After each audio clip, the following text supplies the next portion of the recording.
డబ్బు లేక ఏ బిడ్డ చదువు ఆగకూడదు. డబ్బు లేక ఏ మనిషి వైద్యం దూరం కాకూడదు. నమస్కారం అండి, నేను మీ కోడెల నాని యాదవ్. ఈరోజు నేను మీ ముందుకు ఒక సాధారణ విషయం గురించి మాట్లాడడానికి రాలేదు. మన దేశ భవిష్యత్తు గురించి, మన రాబోయే తరాల భవిష్యత్తు గురించి ఒక ముఖ్యమైన ఆలోచనను మీతో పంచుకోవడానికి వచ్చాను. మన భారతదేశం 2047 సంవత్సరంలో ఒక చారిత్రాత్మక దశకు చేరుకోబోతుంది. ఎందుకంటే 2047లో మన దేశానికి స్వాతంత్రం వచ్చి 100 సంవత్సరాలు పూర్తవుతుంది. ఈ రోజు 2026 నుంచి చూస్తే మన చేతిలో ఇంకా 21 సంవత్సరాలు ఉన్నాయి. 21 సంవత్సరాలు అంటే కేవలం ఒక కాల పరిమితి కాదు, ఒక తరం భవిష్యత్తును మార్చగలిగే సమయం, ఒక దేశ దిశను మార్చగలిగే సమయం, ఒక కొత్త భారతదేశాన్ని నిర్మించగలిగే సమయం. అందుకే ఈ 21 సంవత్సరాలలో భారతదేశాన్ని ఎలాంటి దేశంగా చూడాలనుకుంటున్నాం అనే ప్రశ్న ప్రతి ఒక్క భారతీయుడు ఆలోచించాల్సిన అవసరం ఉంది. ఒక దేశం అభివృద్ధి చెందింది అని చెప్పడానికి కేవలం పెద్ద పెద్ద భవనాలు ఉన్నాయా, రోడ్లు బాగున్నాయా, టెక్నాలజీ ఎంత అభివృద్ధి చెందింది, ఎకానమీ ఎంత పెద్దదైంది, ఇవే సరిపోతాయా? లేక ఆ దేశంలోని ప్రతి సామాన్య పౌరుడు ఎలా జీవిస్తున్నాడు, అతనికి ఎలాంటి అవకాశాలు ఉన్నాయి, అతని కుటుంబానికి ఎలాంటి భద్రత ఉన్నది అనేది కూడా చూడాలా? ఎందుకంటే ఒక దేశ అభివృద్ధి అనేది కేవలం గణాంకాల్లోనే కనిపించేది కాదు, ప్రజల జీవితాల్లో కనిపించేది. ఒక పేద కుటుంబంలో పుట్టిన పిల్లాడికి తన కలలను నెరవేర్చుకునే అవకాశం ఉందా? అతని కుటుంబ పరిస్థితి అతని భవిష్యత్తుని నిర్ణయించాలా, లేక అతని ప్రతిభ, అతని కష్టం, అతని ఆలోచన అతని భవిష్యత్తును నిర్ణయించాలా? అదేవిధంగా ఒక సాధారణ కుటుంబానికి చెందిన వ్యక్తికి అనారోగ్యం వచ్చినప్పుడు భయపడకుండా మంచి వైద్యం పొందే అవకాశం ఉందా? ఒక వ్యాధి కారణంగా ఒక కుటుంబం మొత్తం ఆర్థికంగా కష్టాల్లో పడాల్సిన పరిస్థితి ఉండాలా, లేక ఆపద సమయంలో ఒక బలమైన ఆరోగ్య వ్యవస్థ వారికి అండగా ఉండాలా? ఎందుకంటే ఒక దేశం అభివృద్ధి చెందింది అని చెప్పేది కేవలం దాని ఆర్థిక అభివృద్ధి చూసి మాత్రమే కాదు, ఆ దేశంలోని సాధారణ ప్రజలు జీవితాల్లో వచ్చిన మార్పును బట్టి కూడా నిర్ణయించాలి. అందుకే ఒక దేశ అభివృద్ధికి నిజమైన కొలమానం ఏంటి అనే ప్రశ్న చాలా ముఖ్యమైనది.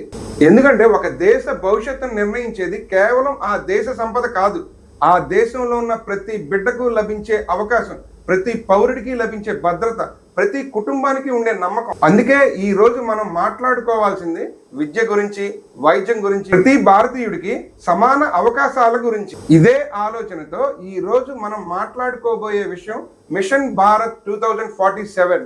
మన విజన్ ఎల్కేజీ నుండి పీజీ వరకు నాణ్యమైన విద్య, ప్రతి పౌరుడికి నాణ్యమైన వైద్యం.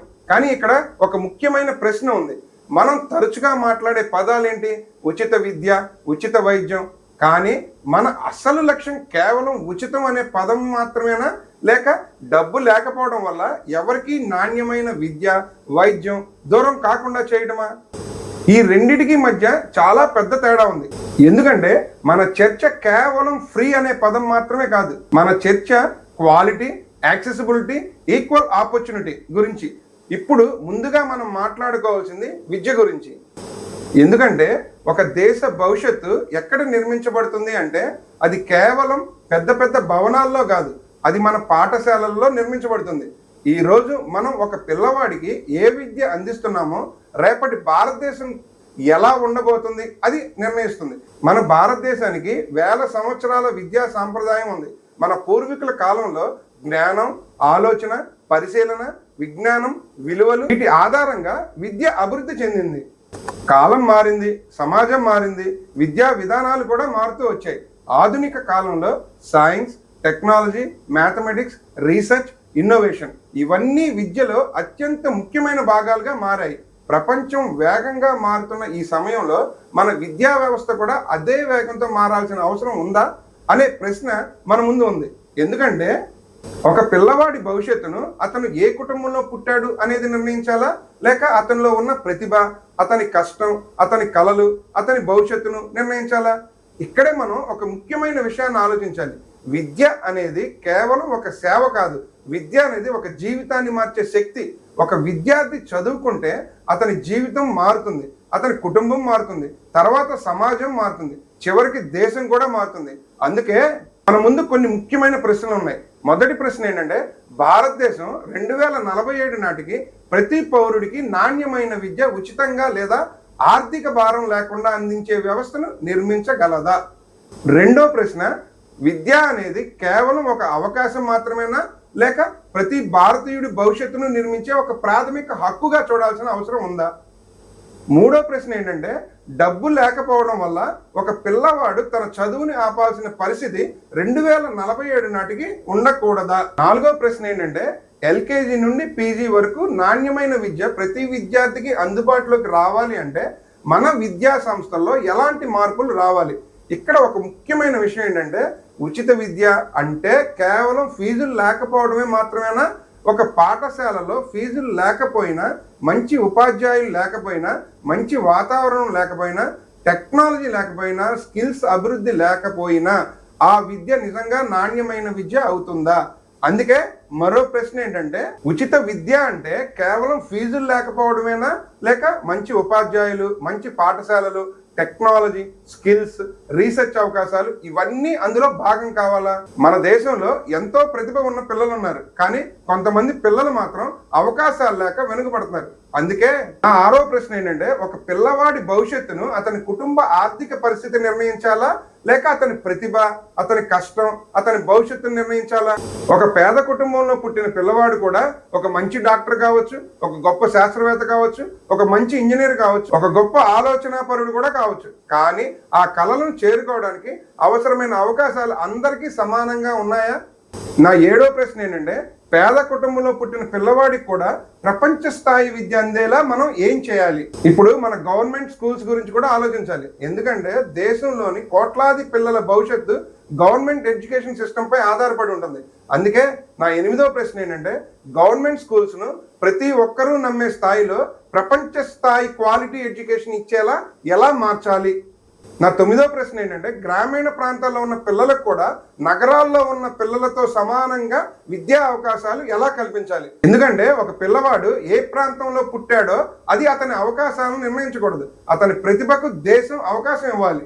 నా 10వ ప్రశ్న ఏంటంటే, మంచి విద్యా వ్యవస్థకు మంచి ఉపాధ్యాయులు ఎంత ముఖ్యమైన పాత్ర పోషిస్తారు? ఎందుకంటే ఒక మంచి టీచర్ 100 మంది విద్యార్థుల జీవితాలను మార్చగలడు. 11వ ప్రశ్న ఏంటంటే, మన ప్రాచీన భారతీయ జ్ఞానం మరియు ఆధునిక సైన్స్ అండ్ టెక్నాలజీ విద్య ఈ రెండింటిని కలిపి భవిష్యత్ విద్యా వ్యవస్థను నిర్మించగలమా? 12వ ప్రశ్న ఏంటంటే, English, regional languages, mother tongue ప్రపంచంతో పోటీ పడుతూ మన భాషలను, మన సంస్కృతిని ఎలా కాపాడుకోవాలి? 13వ ప్రశ్న ఏంటంటే, విద్య లక్ష్యం కేవలం ఉద్యోగం సంపాదించడమేనా, లేక ఇన్నోవేషన్, రీసెర్చ్, ఎంటర్‌ప్రెన్యూర్‌షిప్, ఆలోచించే శక్తి పెంచడమా? నా 14వ ప్రశ్న ఏంటంటే, ఏఐ, డిజిటల్ లెర్నింగ్, టెక్నాలజీ ఇవన్నీ ప్రతి విద్యార్థికి, ముఖ్యంగా గ్రామీణ మరియు పేద విద్యార్థులకు ఎలా అందుబాటులోకి తీసుకురావాలి? చివరగా విద్య గురించి మనం అడగాల్సిన ప్రశ్న 15వ ప్రశ్న, 2047 నాటికి డబ్బు లేక ఏ బిడ్డ చదువు ఆగిపోయింది అనే పరిస్థితి పూర్తిగా తగ్గించి ప్రతి భారతీయుడికి నాణ్యమైన విద్య అందించే స్థాయికి మన దేశాన్ని తీసుకెళ్లగలమా? ఇవి కేవలం ప్రశ్నలు మాత్రమే కాదు, ఇవి మన భవిష్యత్తు గురించి ఆలోచించాల్సిన విషయాలు. విద్య ఒక వ్యక్తి జీవితాన్ని మార్చుతుంది. ఇప్పుడు మనం మరో ముఖ్యమైన అంశం గురించి మాట్లాడుకుందాం, అదేంటంటే వైద్యం. ఎందుకంటే ఒక దేశ అభివృద్ధి అనేది కేవలం ఆ దేశంలో ఎంత సంపద ఉంది అనే దానిపై ఆధారపడదు, ఆ దేశ ప్రజలు ఎంత ఆరోగ్యంగా ఉన్నారు అనేది కూడా అంతే ముఖ్యమైనది. ఒక కుటుంబం ఎన్నో సంవత్సరాలు కష్టపడి సంపాదించిన డబ్బు ఒక అనారోగ్యం కారణంగా మొత్తం ఖర్చు అయిపోతే అది కేవలం ఒక వ్యక్తి సమస్య కాదు, ఆ కుటుంబం భవిష్యత్తుపై ప్రభావం చూపుతుంది. అందుకే ప్రతి భారతీయుడికి నాణ్యమైన వైద్యం అందుబాటులో ఉండాలి అనే ఆలోచన చాలా ముఖ్యమైనది. కానీ ఇక్కడ కూడా మనం ఒక విషయాన్ని ఆలోచించాలి, వైద్యం అంటే కేవలం ఆసుపత్రి ఉండడం మాత్రమేనా, లేక అవసరమైన సమయంలో అవసరమైన చికిత్స, అవసరమైన మందులు, అవసరమైన వైద్య సదుపాయాలు కూడా అందుబాటులో ఉండటమా? ఇక్కడే మనం కొన్ని ముఖ్యమైన ప్రశ్నలు అడగాలి. నా మొదటి ప్రశ్న ఏంటంటే, భారతదేశంలో ప్రతి పౌరుడికి నాణ్యమైన వైద్యం ఉచితంగా లేదా ఆర్థిక భారం లేకుండా అందించే వ్యవస్థను మనం నిర్మించగలమా? ఎందుకంటే ఒక మనిషి ఆసుపత్రికి వెళ్ళేటప్పుడు మొదటి ఆలోచన నా దగ్గర ఎంత డబ్బు ఉంది అనే భయం కాకుండా నాకు అవసరమైన చికిత్స ఏమిటి అనే నమ్మకం ఉండాలి. అందుకే నా రెండో ప్రశ్న ఏంటంటే, ఒక మనిషి ఆసుపత్రికి వెళ్ళినప్పుడు మొదటి ప్రశ్న మీ దగ్గర డబ్బు ఉందా కావాలా, లేక మీకు ఏ చికిత్స అవసరం అనే ప్రశ్న కావాలా? ఆరోగ్యం అనేది ఒక కుటుంబాన్ని మాత్రమే కాదు, ఒక సమాజాన్ని కూడా ప్రభావితం చేస్తుంది. అందుకే నా మూడో ప్రశ్న ఏంటంటే, ఆరోగ్యం అనేది కేవలం ఒక సేవేనా, లేక ప్రతి భారతీయుడి జీవితానికి సంబంధించిన ఒక ముఖ్యమైన హక్కుగా చూడాల్సిన అవసరం ఉందా? మన దేశంలో ఇప్పటికే అనేక ఆరోగ్య పథకాలు ఉన్నాయి, ప్రభుత్వ ఆసుపత్రులు ఉన్నాయి, అనేక మంది వైద్యులు ప్రజలకు సేవ చేస్తున్నారు.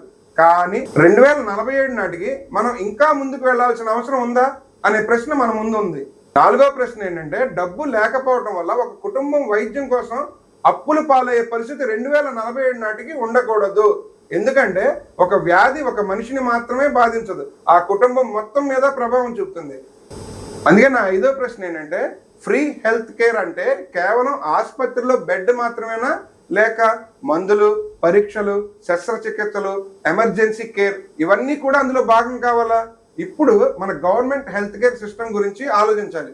ఎందుకంటే ప్రతి సామాన్య పౌరుడికి మొదటి నమ్మకం గవర్నమెంట్ హాస్పిటల్స్. అందుకే నా 6వ ప్రశ్న ఏంటంటే, గవర్నమెంట్ హాస్పిటల్స్ ను ప్రతి ఒక్కరూ నమ్మే ప్రపంచ స్థాయి నాణ్యత కలిగిన ఆసుపత్రులుగా ఎలా మార్చాలి?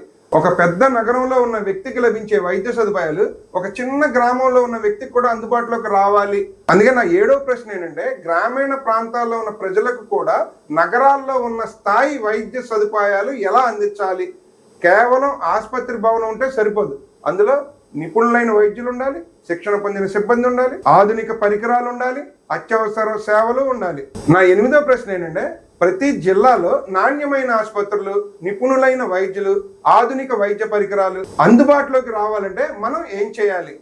మనం కేవలం వ్యాధి వచ్చిన తర్వాత చికిత్స చేయడం గురించి మాత్రమే ఆలోచించకూడదు, వ్యాధులు రాకుండా ముందుగానే జాగ్రత్తలు తీసుకోవడం కూడా ముఖ్యం. అందుకే నా 9వ ప్రశ్న ఏంటంటే, ప్రివెంటివ్ హెల్త్ కేర్ అంటే వ్యాధి రాకముందే నివారణ. 2047 నాటికి మన ఆరోగ్య వ్యవస్థలో ఎంత ముఖ్యమైన భాగం కావాలి? ఒక మంచి ఆరోగ్య వ్యవస్థకు డాక్టర్స్, నర్స్, మెడికల్ స్టాఫ్, వారి సంఖ్య, నైపుణ్యం చాలా ముఖ్యం. అందుకే నా 10వ ప్రశ్న ఏంటంటే, మంచి ఆరోగ్య వ్యవస్థ కోసం వైద్యులు, నర్సులు, ఆరోగ్య సిబ్బంది సంఖ్యను మనం ఎలా పెంచుకోవాలి? ఇప్పుడు ప్రైవేట్ హాస్పిటల్స్ పాత్ర గురించి కూడా ఆలోచించాలి. ఎందుకంటే మన దేశ ఆరోగ్య వ్యవస్థలో ప్రైవేట్ సెక్టర్ కూడా ఒక ముఖ్యమైన భాగం. అందుకే నా 11వ ప్రశ్న ఏంటంటే, ప్రైవేట్ హాస్పిటల్స్ కూడా దేశ ఆరోగ్య వ్యవస్థలో భాగస్వాములుగా ఎలా పనిచేయాలి? ప్రభుత్వం, ప్రైవేట్ సెక్టర్, టెక్నాలజీ 3 కలిసి పనిచేస్తేనే పెద్ద మార్పులు సాధ్యమవుతాయి. నా 12వ ప్రశ్న ఏంటంటే, గవర్నమెంట్ స్కీమ్స్ ద్వారా ప్రైవేట్ హాస్పిటల్స్ లో క్యాష్లెస్ ట్రీట్మెంట్ లేదా అవసరమైన హెల్త్ కేర్ అందించే విధానం ఎలా ఉండాలి? మంచి వ్యవస్థ అయినా దాన్ని సరిగ్గా నిర్వహించకపోతే సమస్యలు వస్తాయి. ఫ్రీ సిస్టమ్ లో కూడా పారదర్శకత చాలా ముఖ్యం. అందుకే నా 13వ ప్రశ్న ఏంటంటే, ఫ్రీ హెల్త్ కేర్ వ్యవస్థలో మిస్యూజ్, ఫేక్ క్లైమ్స్, అవినీతి, అన్నెసరీ ట్రీట్మెంట్స్ వీటిని ఎలా నియంత్రించాలి? ప్రజల కోసం ఖర్చు చేసే ప్రతి రూపాయి ప్రజలకు ఉపయోగపడాలి. అందుకే 14వ ప్రశ్న ఏంటంటే, హెల్త్ కేర్ కోసం అవసరమైన నిధులు ఎక్కడి నుంచి రావాలి? Government budget, insurance models, public private partnership ఇవన్నీ ఎలా ఉపయోగించాలి? చివరగా మన మిషన్ భారత్ 2047లో హెల్త్ కేర్ గురించి అడగాల్సిన ఒక ముఖ్యమైన ప్రశ్న. నా 15వ ప్రశ్న ఏంటంటే, 2047 నాటికి డబ్బు లేక ఏ మనిషికి అవసరమైన వైద్యం దూరం కాలేదు అని గర్వంగా చెప్పగలిగే భారతదేశాన్ని మనం నిర్మించగలమా?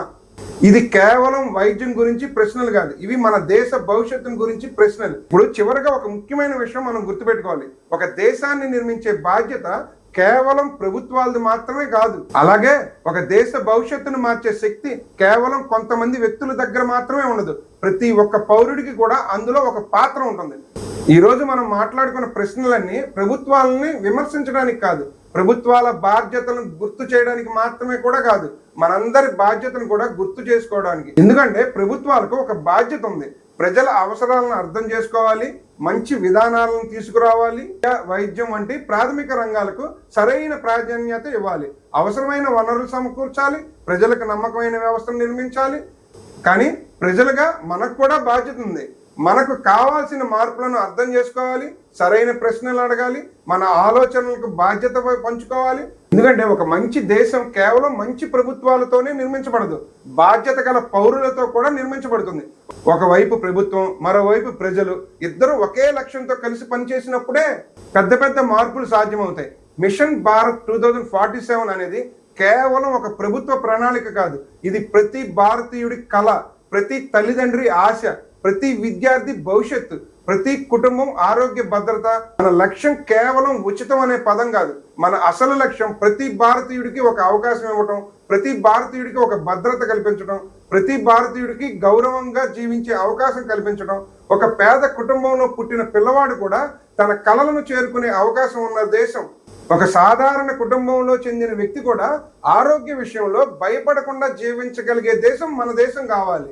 అదే మనం చూడాలనుకునే భారతదేశం. ఇలాంటి పెద్ద మార్పులు ఒక్క రోజులో జరగవు. దీనికి సమయం కావాలి, ఆలోచన కావాలి, ప్రణాళికలు కావాలి. ముఖ్యంగా ప్రభుత్వాలు మరియు ప్రజలు కలిసి పనిచేయాలి. ఎందుకంటే ప్రశ్నించే పౌరులు, బాధ్యతగా ఆలోచించే పౌరులు మంచి భవిష్యత్తు నిర్మించే పౌరులు అవుతారు. అందుకే ఈ రోజు నేను మీ ముందుకు కొన్ని ప్రశ్నలు ఉంచాను.